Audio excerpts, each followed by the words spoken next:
প্ৰসংগক্ৰমে কলকাতাৰ কথা আহিলে নিশ্চয় আপোনালোকৰ হাওৰা ব্ৰিজৰ কথা মনত পৰে আৰু এই হাওৰা ব্ৰিজৰ ওপৰত কিছু তথ্য দিয়াৰ উদ্দেশ্যে মই আজিৰ এই ভিডিঅ'টো প্ৰস্তুত কৰিছোঁ। শ্ৰদ্ধাৰ অগ্ৰজ, প্ৰিয় অনুজ আৰু মোৰ বন্ধুবৰ্গ, হাওৰা ব্ৰিজ ভাৰতৰ পশ্চিমবংগৰ হুগলী নদীৰ ওপৰত নিৰ্মিত এখন অলমা সেতু। প্ৰথমখন হাওৰা ব্ৰিজ নিৰ্মাণ কৰা হৈছিল 1874। 1943 চনত পুৰণি সেতুখনৰ পৰিৱৰ্তে নতুন সেতু এখন নিৰ্মাণ কৰা হয় আৰু 1965 চনত এই নতুন সেতুখনৰ নামকৰণ কৰা হয় ৰবীন্দ্ৰ সেতু। 1874 চনত ব্ৰিটিছ চৰকাৰে নিৰ্মাণ কৰা প্ৰথমখন দলঙৰ দৈৰ্ঘ্য আছিল 1528 ফুট আৰু প্ৰস্থ আছিল 62 ফুট।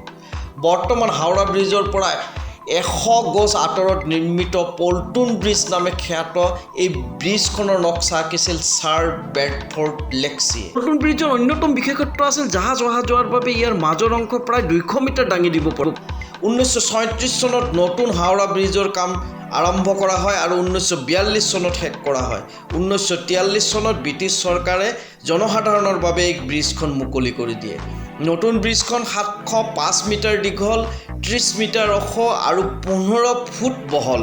নতুন ব্ৰিজখনৰ প্ৰথম নাম আছিল নিউ হাওৰা ব্ৰিজ। ব্লেণ্ডন, পামাৰ আৰু ক্লিণ্টন নামেৰে তিনিজন খ্যাতনামা ইঞ্জিনিয়াৰে এই ব্ৰিজখনৰ নক্সা আঁকিছিল।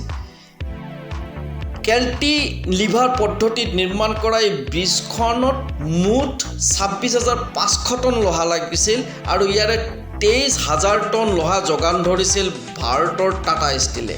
মুখ্য যে এই বৃহৎ লোৰ ব্ৰিজখন নিৰ্মাণ কৰোঁতে এটাও নাট বল্টু ব্যৱহাৰ কৰা নাছিল। এই সেতু নিৰ্মাণ কৰিছিল কমিশ্যনাৰগণ ক্লিভলেণ্ড ব্ৰিজ ও ইঞ্জিনিয়াৰিং কোম্পানী নামেৰে এটা ইংৰাজ কোম্পানী। এই সেতুৰে দৈনিক 80,000 যান বাহন আৰু প্ৰায় 10 লাখ পথচাৰীয়ে চলাচল কৰে। জাতীয় সেতুৰ ভিতৰত ৰবীন্দ্ৰ সেতু বিশ্বৰ 6ষ্ঠ বৃহত্তম সেতু বুলি জানিব পৰা যায়।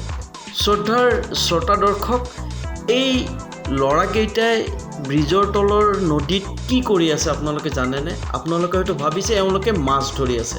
আচলতে নহয়, এই যে দেখিছে কিবা এটা দলি মাৰি দিছে, আচলতে এটা চুম্বক ৰছীত বান্ধি দলি মাৰি দিছে আৰু এই চুম্বকটোত যিসকল যাত্ৰীয়ে নদী পাৰ হৈ গৈছে ব্ৰিজেৰে, তেওঁলোকে যে খুচুৰা টকা বা পইচা নদীলৈ দলিয়াই দিছে, সেই খুচুৰা টকা পইচাবোৰ এই চুম্বকটোত লাগি উঠি আহিছে আৰু তেওঁলোকে এই খুচুৰা টকা বা পইচাসমূহ সংগ্ৰহ কৰাৰ বাবে এনেদৰে পানীত নামি গোটেই দিন পৰিশ্ৰম কৰিছে।